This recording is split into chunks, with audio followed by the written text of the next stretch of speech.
Hi, everyone.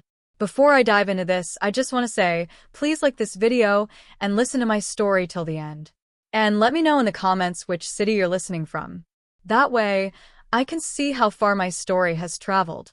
My name is Isla Montgomery, and I'm 36 years old. For hours after my older brother shattered my 6-year-old daughter's glasses in front of a garden full of guests, his accounts were frozen. His job access was suspended, and his wife's online store went dark. But none of that had happened yet. At the time, all I could hear was the sound of plastic snapping. It was sharp, final, and so out of place in a space that had been built for wonder. My daughter, Lily, had just turned 6 last month. She's the kind of child who makes strangers pause mid-sentence and smile. Gentle, wildly imaginative, and absolutely convinced that fairies are real. She believes adults are just big kids who forgot how to see them. She's worn glasses since she was 3, not for fashion, but for necessity. Custom lenses, transition coating, and special temples designed so they don't press behind her ears. She has a mild neurological sensitivity, and the wrong pressure feels like fire after just a few minutes. She picked them herself, pale lilac with glittering stars on the sides. She called them her magic specs. So, yes, I went all out for her birthday. Why wouldn't I? I could afford it. I own 2 companies and help fund a third. I'm the one who quietly fixes things when systems break. The one who wires money without reminders. The one who doesn't announce what I cover or how often. Lately, though, some people in my family seem to forget who kept certain things running. The party wasn't loud. It wasn't flashy. It was beautiful. A fairy garden theme stretched across the backyard. There were hanging lights woven through the trees, mossy little tables, and glowing jars filled with glitter. Live acoustic music drifted softly through the air. And the centerpiece? A custom treehouse installation wrapped around the old oak, complete with a slide that curved down into a bed of flowers. When Lily saw it, she stopped walking. Her eyes widened, and then she smiled so big it looked like it might hurt. She wore a flower crown and told everyone she was the queen of the forest. I didn't correct her. Childhood doesn't last long enough to edit imagination. But then my older brother, James, arrived. Late, of course. Hoodie, sneakers, like effort was optional. His wife, Melissa, wore oversized sunglasses the entire time, even in the shade. Their kids stayed close, quiet, flinching at sudden sounds, their eyes darting toward their parents before speaking. They handed Lily a single wrinkled gift bag. Inside was a puzzle that looked like it had been grabbed from a gas station shelf. My parents gave her an educational workbook. A workbook. Lily smiled anyway. She always does. She said thank you and hugged it to her chest like it mattered. That should have been my warning. She floated through the afternoon, drifting from table to table, showing guests her fairy crown and narrating elaborate stories about invisible creatures who lived near the koi pond. I stepped away briefly to talk to the balloon artist about a display issue near the gate. When I turned back, the air felt wrong. And then I heard it. A crack. The sound cut straight through the music. What happened next changed everything. Stay with me. This is where it all begins to unravel. Lily froze. Her small frame stiffened as if the sound had reached inside her and turned her to stone. I followed her gaze and saw James standing near the koi pond, holding her broken glasses in one hand. He wasn't angry. He wasn't joking. He was calm, too calm. The kind of calm that feels deliberate, like he'd been waiting for an audience. This, he said evenly, his voice loud enough to turn heads at 3 tables, is what happens when you act spoiled. The words hung in the air, heavy and sharp. He didn't raise his voice. He didn't need to. His tone carried the weight of something far worse than yelling. Maybe now you'll learn something, he added, handing her a pair of used rubber gloves from the maintenance bin. Pick up the trash. Lily didn't cry. She didn't protest. She bent down slowly, her small hands trembling as she gathered napkins and wrappers from the grass. Her flower crown slipped slightly to one side, but she didn't fix it. She just kept moving, her motions careful, like her body had decided it was safer not to move too fast. I don't know what I felt in that moment. It wasn't rage. It wasn't shock. It was something colder, something that settled deep in my chest and made everything around me feel distant. I didn't scream. I didn't confront him. I didn't make a scene. I walked over, gently took the gloves from her hands, and lifted her into my arms. She buried her face in my shoulder, and I could feel her tiny breaths, shallow and uneven. I turned toward the house. Behind me, no one spoke. My parents didn't move. Melissa avoided eye contact. The other guests stared, horrified but silent. The quiet wasn't accidental. It was practiced. At 6 o'clock, I sent a message to the group chat. "Thank you for coming. The party is over." People left quickly, awkwardly. James didn't argue. He didn't apologize. He thought it was finished. It wasn't. That night, after Lily had fallen asleep, I sat on the edge of her bed, watching her. She'd crawled into mine sometime after midnight, clutching her stuffed fox like it was the only thing keeping her safe. Her glasses were gone, broken and discarded earlier, but her hand kept drifting to the spot behind her ear where the temples usually rested. She hadn't cried. That scared me more than tears ever could. By the time my phone buzzed again, I already knew what was happening on the other end. Panic has a rhythm. I've heard it before, in boardrooms, on late-night calls, in voices that had mistaken my silence for permission. I waited until Lily's breathing evened out. Then I stood up and went to my office. No makeup. No music. No distractions. I opened my laptop and logged into the system dashboard, the one James assumed I never touched anymore because I handled the big picture. I clicked through access logs, credentials, permissions. Every digital footprint he'd ever left behind lit up like a map. I didn't rush. One by one, I logged him out of everything. Internal platforms, supplier portals, shared drives, administrative tools he'd been coasting on for years because no one had ever challenged him. I flagged his profile for suspension and marked his last 3 invoices for legal review. Then I locked his cloud storage and transferred ownership of key documents back into my name. Next was finance. I sent a single message: freeze all budget allocations tied to James's side projects, effective immediately. No explanation needed. By then, footage from the party had already started circulating quietly among staff who'd attended with their families. No commentary, just the sound of plastic snapping and a child going still. At 10:17 p.m., Melissa called. I didn't answer. She texted instead. "Hey, Isla, I think there's a glitch with our store payments. Also, James can't access his work email. Can you check?" I closed the message and walked into the kitchen. I made Lily her favorite cereal, extra strawberries, cut small, and sat with her at the table while cartoons played in the background. She ate quietly, still hadn't mentioned the glasses. What would you have done in my place? Let me know in the comments. By noon the next day, my phone was a storm. And that was just the beginning. By noon the next day, my phone was a storm. James had shown up at the office. His badge didn't work. His laptop locked itself after 3 failed attempts. Security flagged the activity and walked him out. I got the alert while standing at the sink, rinsing strawberries. I stared at it for a moment, then deleted it. At 2 o'clock, Melissa showed up at my house with a tray of muffins tied with a ribbon. Lily opened the door before I could stop her. Melissa crouched down and said something I couldn't hear. Lily looked at her, her expression unreadable, then turned and walked away. Melissa stood up, embarrassed, and told me James didn't mean it the way it came out. That he was under stress. That he'd been trying to teach a lesson. I told her the store payments would stay offline until I decided I could trust them again. Then I shut the door. That evening, I had HR quietly review James's team. I wasn't expecting what came back. 2 formal complaints were already sitting in the queue. An intern said James had screamed at him for asking a question during a client pitch.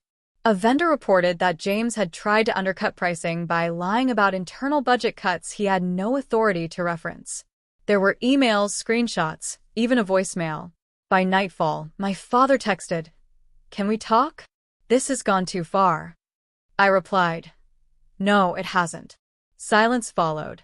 On the 3rd day, James emailed me. The subject line read, "Apology." The body of the email was 6 words long. I shouldn't have broken her glasses. No greeting. No signature.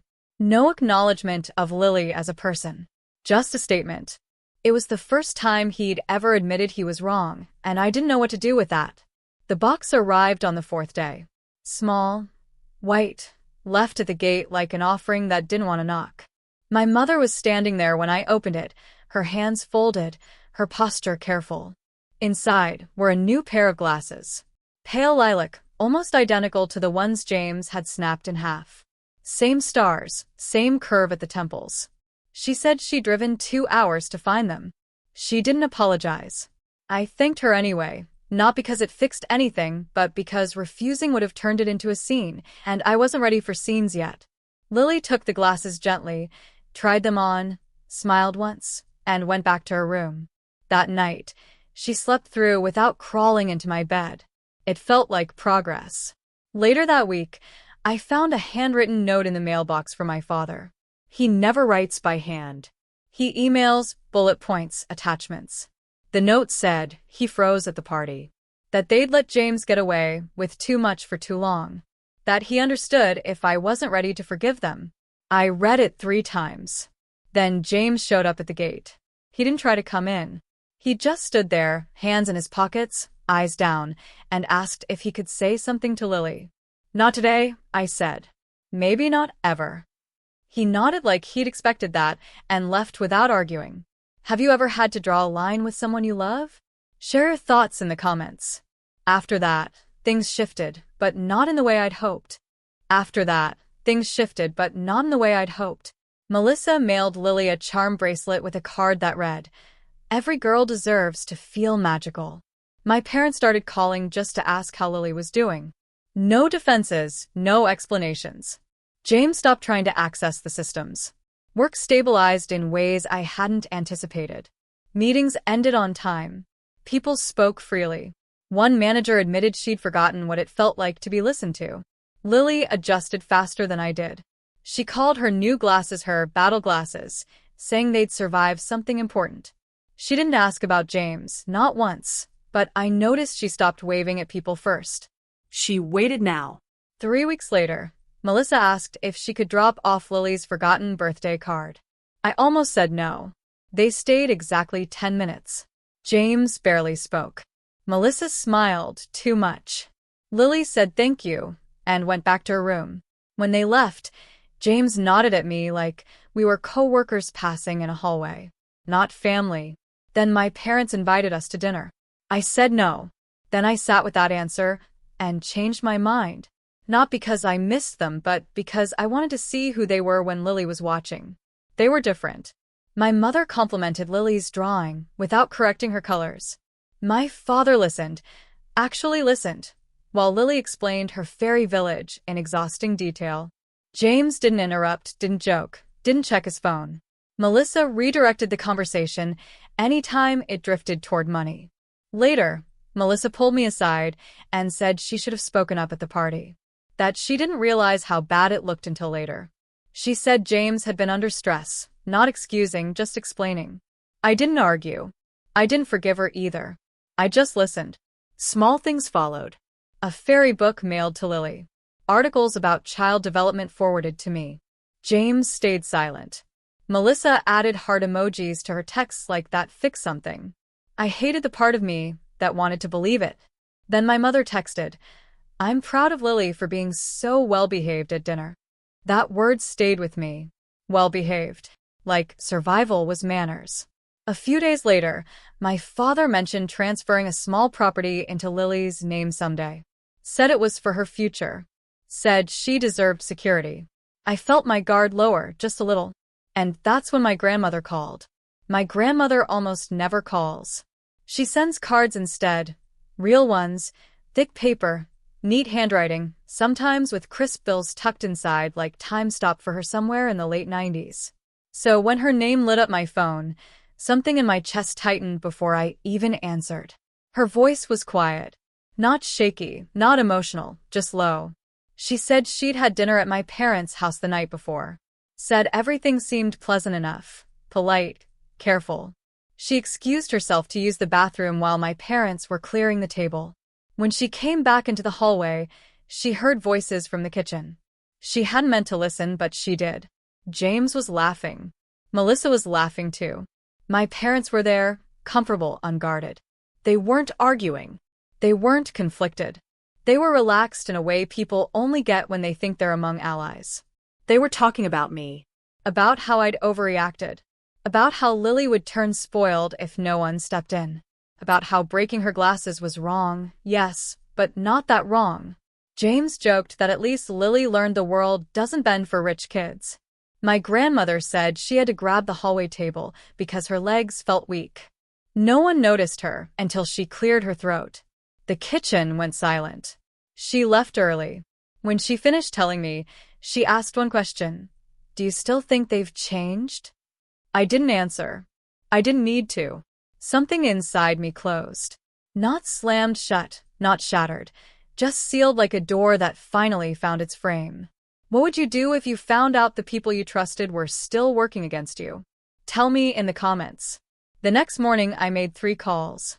And that's when everything truly changed. The next morning, before Lily woke up, I made 3 calls. I told my lawyer to freeze anything related to my father's proposed property transfer. I flagged James's remaining bonuses for audit. Then I called a realtor about selling the lake cabin, the one that was only in my name but that I'd quietly let the family treat as shared. I didn't warn anyone. I didn't explain. I just stopped. I moved Lily to a different school across town. Smaller, quieter. Gardens instead of branding. Kids who didn't care what shoes she wore. I blocked James. I blocked Melissa. I blocked my mother after she texted. This is hurting everyone. My father stayed silent like always. 24 days later, my mother showed up with a lemon loaf and a smile that didn't reach her eyes. She said my grandmother had exaggerated, that they'd already talked to her about meddling. I froze. They'd turned on the one person who had protected us. I called my grandmother immediately. She said she'd been uninvited from Thanksgiving, told to stop interfering. I invited her to dinner that night. Lily sat beside her the whole time, holding her hand like it was the most natural thing in the world. Later that evening, I got an alert. Someone was trying to log into my home security system using an old password James had helped set years ago. I locked everything down. Then I checked Melissa's online store, the one I'd helped launch and still technically controlled. 5 days earlier, someone had submitted a forged ownership transfer. My signature was faked. The apologies, the gifts, the smiles, they hadn't wanted peace. They wanted access. I flagged it as fraud and sent Melissa a legal notice. That night, Lily asked if Grandma could visit again and if we could bake cupcakes. I said yes, and I deleted every contact tied to my last name. This wasn't a grudge. It was self-defense. For 2 weeks after I cut them off, nothing happened. No calls, no emails, no surprise visits wrapped in baked goods and false concern. The silence wasn't peaceful, but it was real. The kind that doesn't ask anything from you. Lily adjusted to her new school faster than I expected. There were gardens instead of parking lots, art rooms that smelled like glue and wet paper, children who didn't ask what her parents did or what brand her shoes were. She came home with dirt under her nails and stories about beetles and murals and a teacher who wore mismatched socks. She smiled again. I slept better too. Not deeply, not yet, but without waking up braced for impact. One afternoon, my grandmother asked if I could drive her to my parents' house to pick up a sweater she'd left behind weeks earlier. I waited in the car while she went inside. The front door was unlocked. A few minutes passed. Then I heard voices. Calm voices. Planning voices. I stepped into the hallway just far enough to hear the kitchen clearly. James was laughing. Melissa too. My parents were there, comfortable, strategic. They weren't reminiscing. They were organizing.